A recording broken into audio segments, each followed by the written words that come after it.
Welcome to this explainer. Okay, today we're going to fundamentally shift how you look at literally everything you own. Think about your laptop, the car sitting in your driveway, or, the house you live in. We spend our whole lives surrounded by stuff we own, stuff we really want to own, and stuff other people own. But here's the thing, the law doesn't just see stuff. It drops everything into two very distinct buckets. And knowing which bucket your stuff lands in, it totally dictates how it's taxed, how it's transferred, and most importantly, how it's legally protected. To really grasp the weight of this, let's look at the French philosopher Jean-Jacques Rousseau. He called the right of property the most sacred of all the rights of citizenship. And he hit the nail on the head, right? Since the dawn of time, property meant survival, from foraging to farming. And honestly, today, it's still this massive indicator of wealth and social standing. We aren't just talking about everyday rules here, we're dealing with a foundational human right. So here is our roadmap for today. 1. The Great Property Divide. 2. Above and below ground. 3. When property changes teams. 4. Why the line matters. And finally, 5. The digital frontier. All right, let's kick things off with Section 1, the Great Property Divide.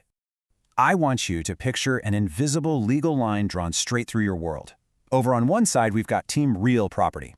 Real property, which you'll sometimes hear called realty or real estate, includes land and absolutely everything permanently attached to it.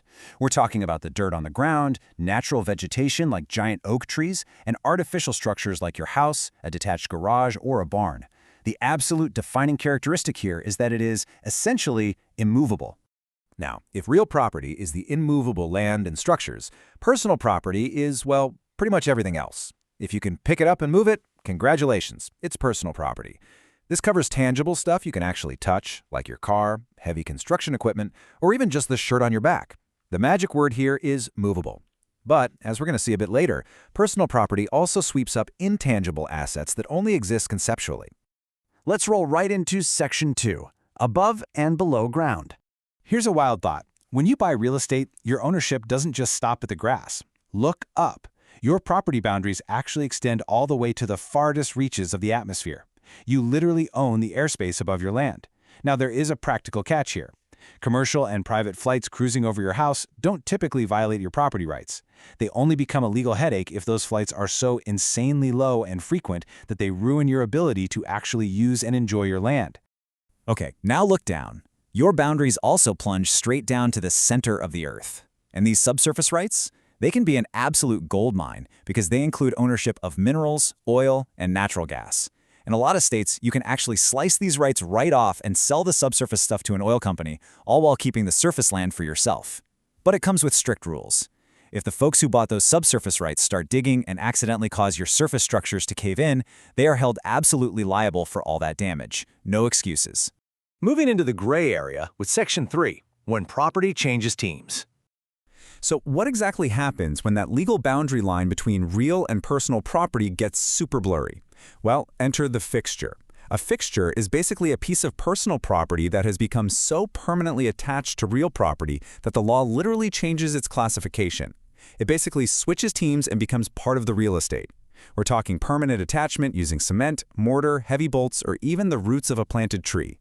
And once it's officially a fixture, it gets included in the sale of the land automatically unless a contract specifically carves it out.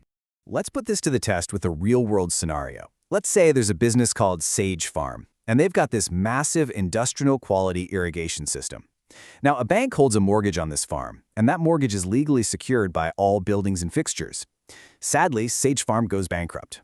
A massive fight breaks out between the bank and another creditor over who gets to walk away with that super valuable irrigation system. Take a second to think about how this plays out. Who do you think gets it? Well, how does a judge actually make the call? They look straight at the attachment.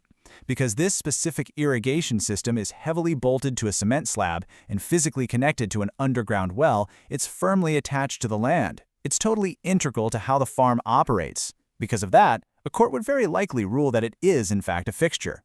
It completely changed teams from personal to real property, which means the bank gets to swoop in and claim it as part of the real estate. Which brings us to the big so what in Section 4, why the line matters. Seriously, why do judges, banks, and lawyers obsess over categorizing your stuff? It's because the financial and legal stakes are just huge. Transferring real property requires navigating complex common law, drafting formal written deeds, dealing with recording statutes, and giving public notice. It's a whole ordeal. Personal property, on the other hand, if it's tangible and movable, it's generally just categorized as goods. And selling goods is governed by a totally different, streamlined set of rules called the Uniform Commercial Code, specifically UCC Article 2.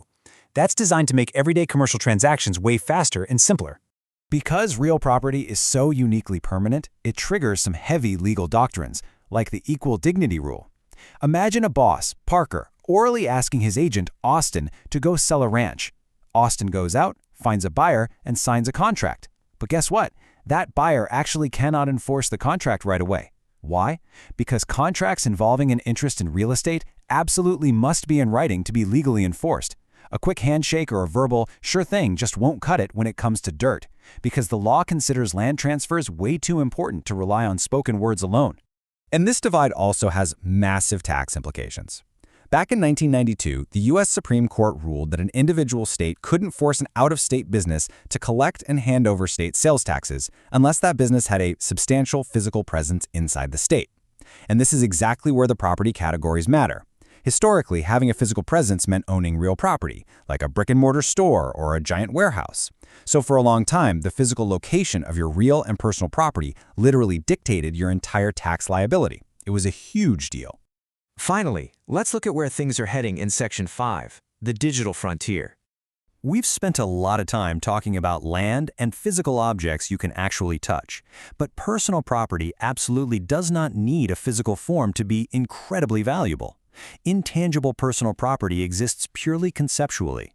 This covers traditional stuff, like corporate stocks and bonds, patents, and copyrights. But fast forward to today, and it also includes your digital books, your Spotify music libraries, domain names, websites that cost a fortune to build, and virtual merchandise like NFTs, non-fungible tokens, built on blockchain tech. The crazy thing is, these digital goods have immense, easily measurable value and are subject to very real ownership loss. If you need proof of just how real this intangible personal property is, get this. An NFT named Dragon from the online game CryptoKitties, literally just a virtual cartoon cat, sold for roughly $170,000. It obviously doesn't take up any physical space in your living room, but it holds a massive bundle of legal rights, no different than if you'd bought a physical piece of expensive jewelry. All of this leaves us with a pretty fascinating question to chew on. As our lives just keep moving more and more online, is a digital cartoon cat really any different in the eyes of the law than a physical painting hanging on your wall? If property at its core is just a bundle of rights, who truly owns your digital life? The line between real, personal, and digital property is constantly shifting. And honestly, understanding that shift is the only way to protect what's yours. Thanks so much for joining me on this explainer, and I'll catch you next time.